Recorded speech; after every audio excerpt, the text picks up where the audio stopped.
Hai, hello, salam sejahtera Malaysia. Saudara-saudara, tuan-tuan dan puan yang saya amat hormati.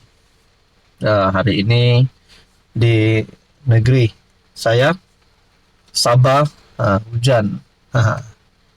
Jadi dalam keadaan yang sejuk-sejuk, rupanya ada yang panas. Ada yang panas. Antara yang panas adalah penyokong-penyokong Najib.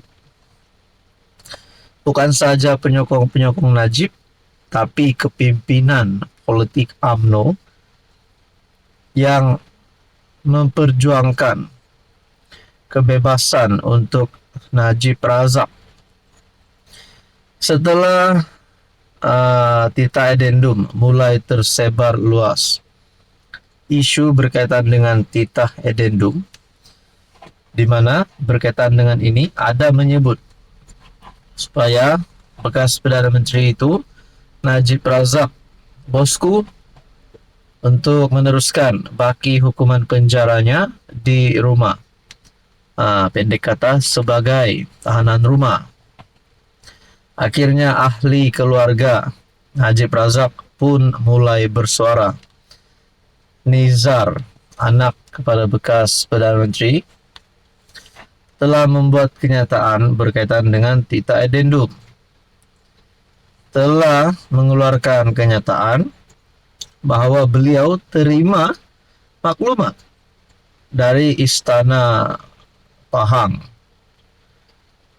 Nah, berkaitan dengan kewujudan Tita Edendum yang menjadi pertanyaan ramai orang. Adakah Tita Edendum ini ada ataupun tidak? Nah, saudara-saudara, akhirnya keluarga bekas Perdana Menteri membuat satu kenyataan. Saya lihat daripada laman IG Kini TV, Tita Edendum, jangan terkejut rakyat hukum kerajaan PRU 16, kata anak Najib. Di dalam artikel Malaysia Kini berkata, PHBN bakal dihukum PRU 16 jika bersikap sambil lewat. Nazifuddin Najib mengingatkan kerajaan PHBN agar tidak mengambil sikap sambil lewat berhubung Tita Edendum oleh Yang di-Pertuan Agong terdahulu Sultan Abdullah Sultan Ahmad Shah agar bapanya Najib Razak menjalani baki hukuman di rumah. Dalam satu kenyataan di FB, Ketua UMNO bahagian Langkawi itu berkata, rakyat mahu melihat kerajaan PHBN jujur dan telus berhubung perkara itu.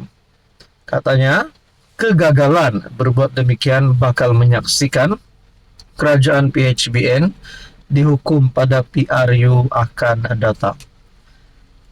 Kita nak ulas sikitlah tentang dihukum pada PRU akan datang, iaitu PRU 16. Adakah UMNO BN sebulat suara untuk menghukum Anwar sebagai Perdana Menteri, menghukum PH, di mana PH dan BN di dalam kerajaan hari ini mungkin berisiko untuk dijatuhkan sekiranya UMNO BN tarik sokongan, ataupun pada PRU 16 nanti UMNO BN tidak lagi mahu bekerja sama dengan PH hanya kerana perkara ini.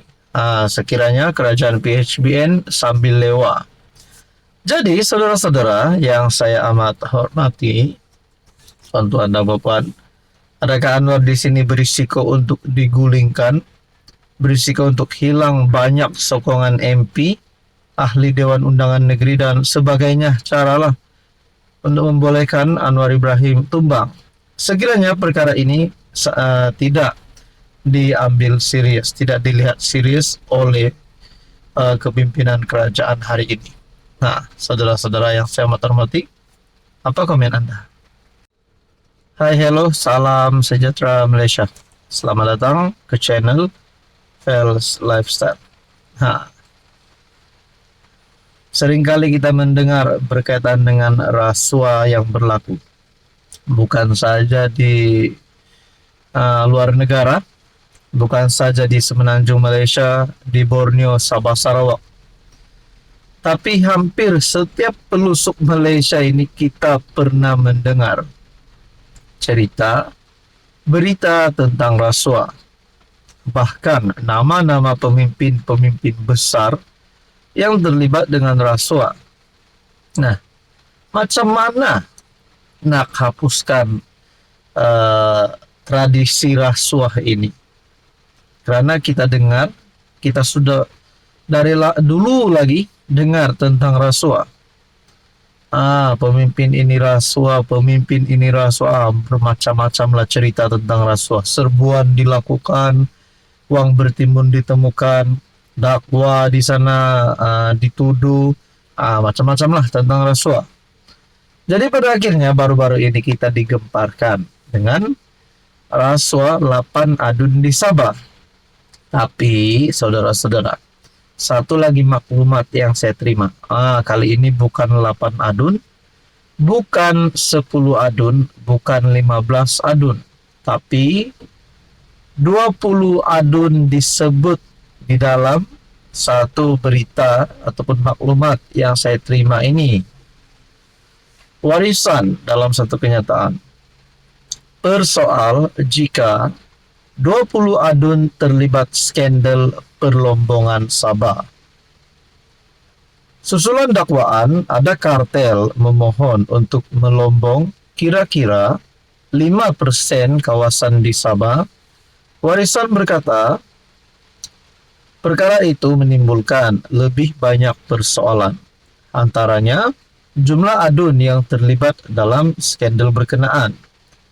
Ketua Penerangan Warisan Aziz Jaman berkata, demikian sebagai mengulas artikel FMT yang memetik sumber mengatakan antara 2022 dan 2024, kartel itu memohon sekitar 20 lesen cari gali meliputi kawasan hampir 1 juta ekar.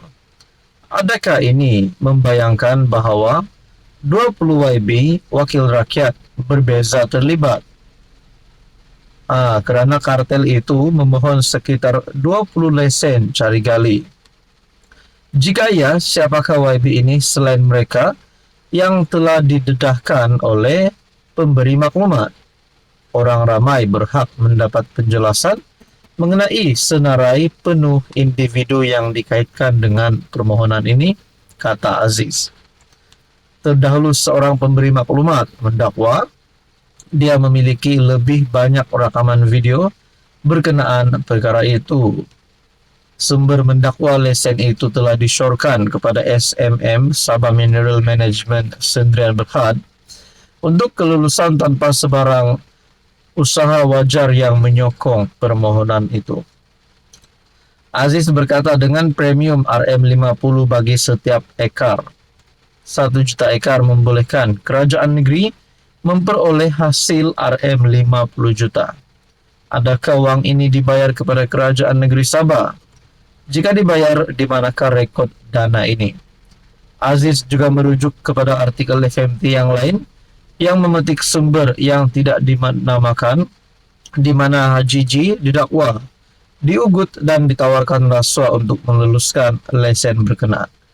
Kalau benar Ketua Menteri Sabah terima rasuah, berapa jumlah rasuah itu kalau benar? Dan kalau benar Ketua Menteri Sabah terlibat rasuah, dengan gesaan untuk Haji G letak jawatan sebelum ini, adakah bakal jadi kenyataan? Dan adakah warisan sekali lagi mempunyai harapan yang cerah untuk sekali lagi menjadi kerajaan negeri di Sabah? Dengan presidennya mungkin Syafiq Abdal, YB Munira, ataupun mungkin siapa-siapa saja. Nah, saudara-saudara, di dalam politik apa-apapun boleh berlaku. Tapi berkaitan dengan skandal ini, rakyat Sabah perlu tahu perkara yang sebenar. Apa komen Anda?